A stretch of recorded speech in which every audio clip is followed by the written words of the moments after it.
ay new naa ne juk bee juk wanu juk wanu musuta juk ak konkon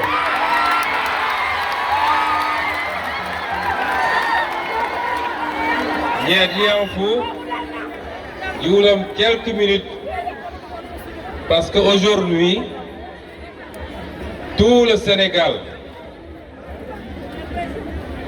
ceux qui sont au Sénégal comme ceux qui sont à l'extérieur, sachez que tout le Sénégal est ici à la place Bembaya. Tout le monde écoute,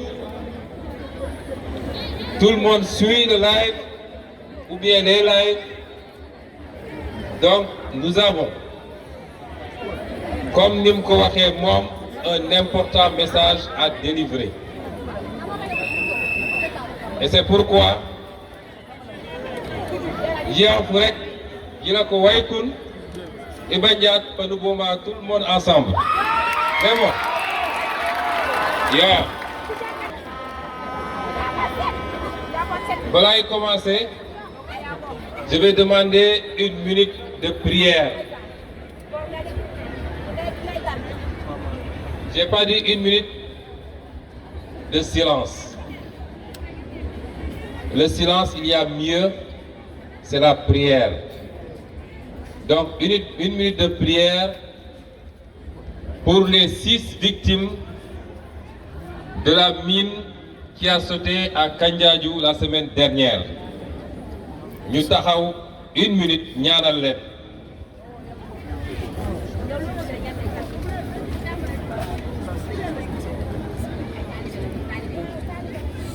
Merci beaucoup. Adressé première cadeau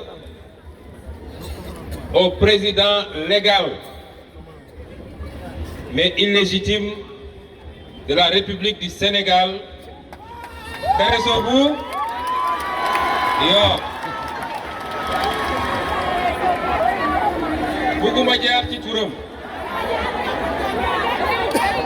waaye dinaa commencer sama premier cadeau. dañoo bëgg li xew Casamance jeex bëggatuñu ñu naan ay nit a ngi tëb ci ay mine en Casamance bëggatuñu ñu naan ay bakkan ngi rot ci Casamance plus de 40 ans ça suffit. Ce que nous voulons, ce que le peuple sénégalais veut mooy ñu xam fan lañu toll ci jàmm ji fii ci Casamance. Parce que ñu ngi situation boo xam ne ni paix ni guerre ni paix ni guerre nag baaxul fenn cim réew rawatina réew boo xam ne nee nañ léegi gis nañ fi pétrole gis nañ fi zircon gis nañ fi gaz gis nañ fi or tant que mi ngi am des zones yoo xam ne insécurité am na fa.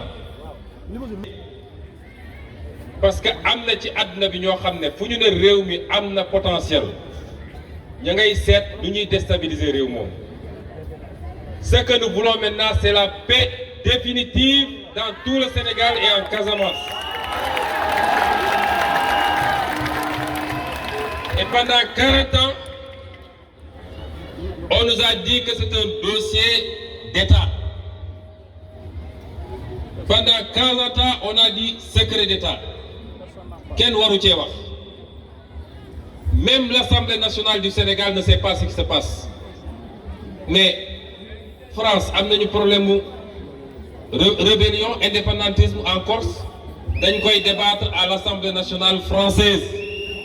Espagne am nañu seen problème basque dañ koy débattre à l'Assemblée nationale espagnole. Mais ici, personne ne peut vous dire ce qui se passe.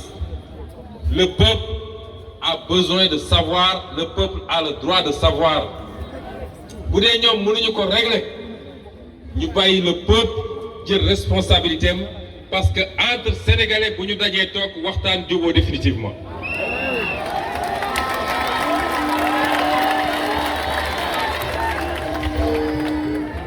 Dès la semaine prochaine, dinaa déposer sur la table de l'Assemblée nationale et du gouvernement sénégalais une question écrite sur cette question et ils me répondront et je m'adresserai aux Sénégalais pour leur expliquer ce qu'ils ont dit.